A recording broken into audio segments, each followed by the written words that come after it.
Corona काल में जितने विवाह हुए कितने सस्ते में हुए। तो क्या हम ये मान सकते हैं कि अब हमारे भारत देश को खतरा विदेशी देशों से ज़्यादा हमारे अपने ही देश के आंतरिक दुश्मनों से है? बिल्कुल। और आज विजयादशमी पर इसकी चिंता पूजनीय सरसंघ चालक मोहन जी भागवत भी जता चुके हैं। उन्होंने अपने पूरे भाषण में, अपने पूरे संबोधन में हमारे देश के भीतर बढ़ रहे आंतरिक कलह या यूँ कहें कि छोटे छोटे संघर्ष जातियों के बीच, यानी धर्म जाति के नाम पर जो हमारे बीच संघर्ष बढ़ते जा रहे हैं, उसको लेकर उन्होंने चिंता जताई है। और निश्चित ही हर धर्म, जो हमारा हिंदू धर्म है, उसकी जो विभिन्न जातियां हैं, उसमें अपने आप को, स्वयं को बड़ा बताने के लिए, स्वयं को ऊंचा दिखाने के लिए अनेक तरह के जतन किए जा रहे हैं। और इन सब के बीच में हम भारतीयता, राष्ट्रीयता को कहीं ना कहीं पीछे छोड़ते जा रहे हैं। और इसकी चिंता परम पूजनीय जी ने जताई है। और उन्होंने अनेक पहलुओं पर, भारत की अनेक जो आने वाली चुनौतियां हैं उन पर प्रकाश डाला। उसमें स्वास्थ्य भी एक बहुत बड़ी चुनौती है, कोरोना की तीसरी लहर, और ऐसी अनेक बातों पर उन्होंने प्रकाश डाला। इसके साथ ही उन्होंने युवाओं में बढ़ रहे नशे की प्रवृत्ति और जो OTT प्लेटफॉर्म्स है जिनमें अश्लील जो सामग्री है वो परोसी जा रही है, और इस तरह की जो समाज में विकृतियां फैलाने के जो षड्यंत्र रचे जा रहे हैं, उन पर उन्होंने अपना वक्तव्य, मार्गदर्शन दिया है। और निश्चित ही साथियों, जो भारत का है, हमारे भारत की संस्कृति, हमारे भारत के परिवार, हमारे भारत की परंपराएं, हमारे भारत की जो भी अच्छी बातें हैं, जो भी अच्छे पॉइंट्स हैं, उनको नीचा दिखाने के लिए आज पूरा विश्व लगा हुआ है। नहीं चाहते कि भारत जो है आगे बढ़े, भारत को नीचा दिखाया जाए। तो ऐसी अनेक बातें बढ़ रही है। राजनीति में, सरकारों में किस तरह का काम होना चाहिए, और सरकारों को, जैसे जो आजकल सरकारों में भी आपसी, राज्यों की सरकारों में संघर्ष बढ़ता जा रहा है, उसको लेकर भी उन्होंने मार्गदर्शन किया है। तो आइए सुनते हैं प्रमुख अंश। स्व को भूल गए तो स्वजनों को भी भूल गए, और अपने आपस में ही भेद इतने बड़े हो गए, उससे हम जर्जर हो गए।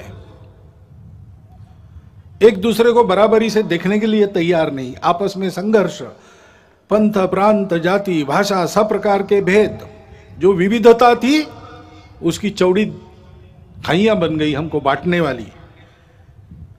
और इसमें स्व का भी विस्मरण, ठीक से स्मरण नहीं रहा, विस्मरण हो गया। और इसलिए जो चुनौतियां उस समय की थी, उसके सामने एक स्पष्ट नीति लेकर हम खड़े नहीं हुए। कभी इधर कभी उधर ऐसी ढुलमुल बात चली, इसका लाभ विदेशियों ने लिया। और जिस दिन हम स्वतंत्र हुए, उस दिन स्वतंत्रता के आनंद के साथ साथ एक अत्यंत दुर्धर वेदना भी हमने अपने मन में अनुभव की। वो टीस अभी तक गई नहीं है, अपने देश का विभाजन हुआ। अत्यंत दुखद इतिहास है वो, परंतु उस इतिहास के सत्य का सामना करना चाहिए, उसको जानना चाहिए। जिस शत्रुता और अलगाव के कारण विभाजन हुआ, उसकी पुनरावृत्ति नहीं करनी है। हजारों मील दूरी से मुट्ठी भर लोग आए, हमसे बर्बर लोग आए और हमको पादाक्रांत करते चले गए। ये बार बार हुआ, एक बार नहीं हुआ। हूण शक बर्बर यवन आपने सुना है, तब से लेकर तो ब्रिटिशों के अपने यहां पर राजा बनने तक यही इतिहास हुआ। ऐसा स्थूल और सूक्ष्म एक सांस्कृतिक आक्रमण भी लगातार चल रहा है, इस भय से कि अगर ये सारी बातें भारत में ठीक हो गई तो हम नहीं चल पाएंगे। और गठबंधन भी ऐसे लोगों ने बना लिया है, सम्मिलित प्रयास करते हैं। लेकिन कभी कभी ऐसा व्यवहार दिखता है,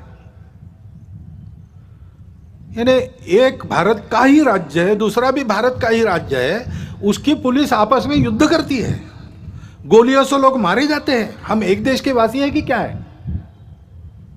संपूर्ण जन एक राष्ट्र है।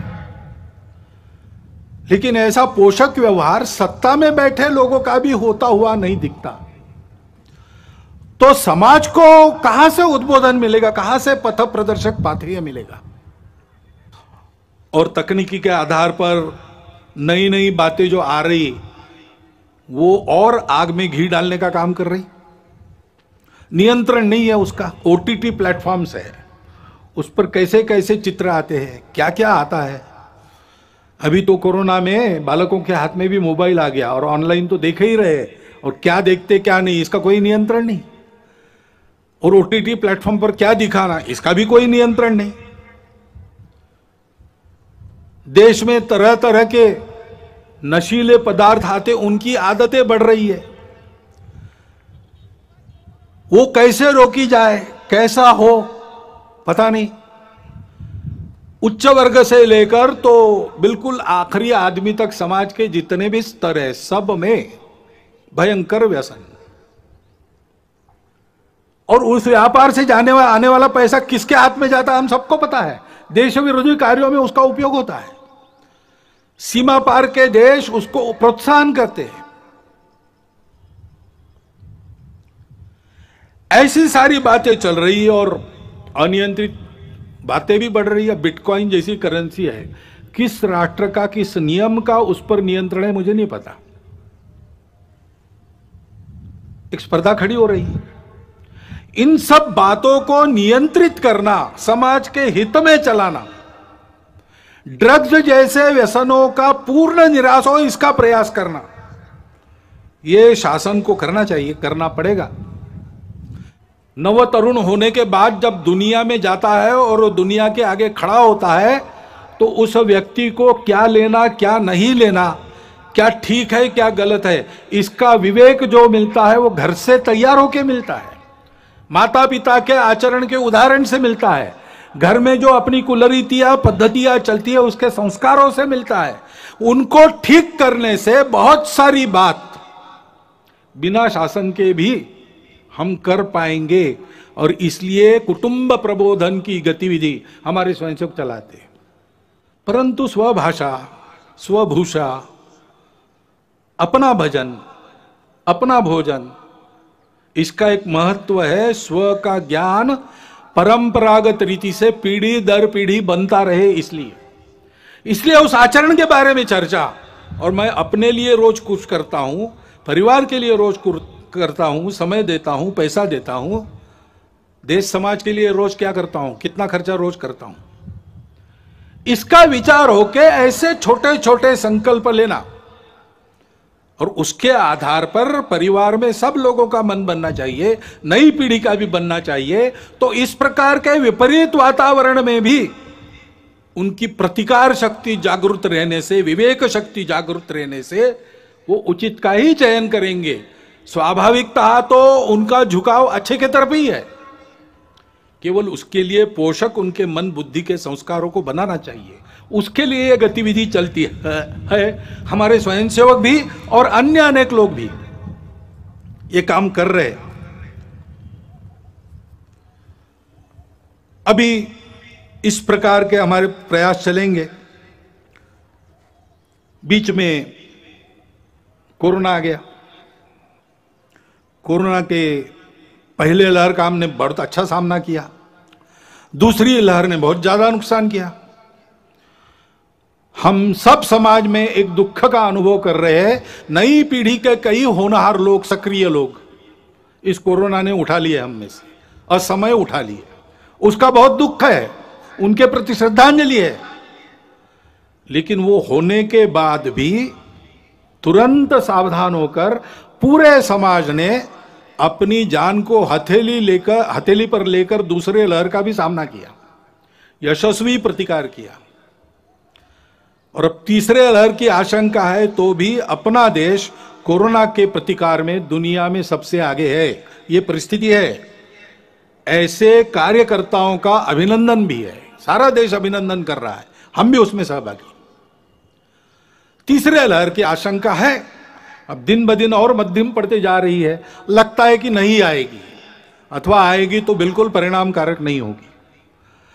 लेकिन किसी अनुमान पर निर्भर नहीं रहना चाहिए, तैयारी पूरी होनी चाहिए। गांव स्तर तक हर गांव में 5-7 कोरोना योद्धाओं की टोली तैयार रहे। इसलिए संघ ने देश भर में प्रशिक्षण का कार्यक्रम लगभग पूरा कर लिया है और उसके आधार पर इस कोरोना से लड़ाई होगी, ठीक से होगी। आएगा नहीं ऐसी आशा करते हैं, लेकिन आएगा तो क्या करना उसकी पूरी तैयारी है। पर्यावरण के साथ मेल खाने वाली जीवन चाहिए। हम बेतहाशा रासायनिक खेती का प्रयोग करेंगे तो कैंसर तो बढ़ेगा ही।